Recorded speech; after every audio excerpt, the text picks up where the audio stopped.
రాష్ట్రంలో ఈ రోజున వెల్ఫేర్ అనుకుంటూ ప్రలోభాలు పెలుకుంటూ పోతున్నారు, కానీ ఇన్ఫ్రాస్ట్రక్చర్ గురించి ఎవరు ఆలోచించడం లేదు.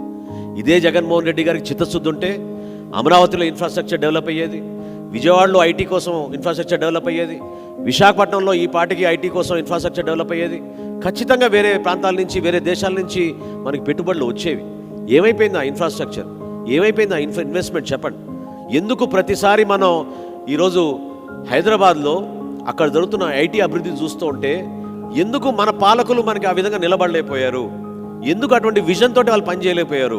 ఎందుకు మన భవిష్యత్తు, మన ఫ్యూచర్ జనరేషన్ ఆశల్ని ఎందుకు వీళ్ళు ఇట్లా నిరాశ కలిగించారనేది చాలా ఆవేదన వ్యక్తం ప్రతి సందర్భాల్లో మేము మాడుకుంటూ ఉంటాం. ఇది వాస్తవం. ఎందుకంటే మనకున్న టాలెంట్ని, మనకున్న రిసోర్సెస్ని, మనలో ఉన్న స్పిరిట్ ఆఫ్ ఎంటర్ప్రీనర్షిప్, ఆంధ్రప్రదేశ్ నుంచి వెళ్ళిన ప్రజలకు ఉన్న స్పిరిట్ ఆఫ్ ఎంటర్ప్రీనర్షిప్ ఏ ప్రాంతంలో కూడా లేదు. అంత చక్కగా ఇతర దేశాల్లో కూడా వాళ్ళు కష్టపడి అంత అద్భుతంగా వాళ్ళు చేసుకోగలిగినప్పుడు మన ప్రాంతానికి రమ్మంటే ఎందుకు రారు? భరోసా కల్పించాలి, మంచి నాయకత్వం ఉండాలి, మనసున్న నాయకుడు ఉండాలి దానికి. అంతేగాని దోచుకునే విధంగా పనిచేసుకుంటూ పోతుంటే రాష్ట్రంలో ఎవరు కూడా ఆయన్ని ఆదరించే పరిస్థితి లేదు. ఈ రోజున పవన్ కళ్యాణ్ గారు చాలా క్లియర్గా ఉన్నారు. Janasena party will come with an IT policy. We will encourage development in the state. We want investors to come into our state.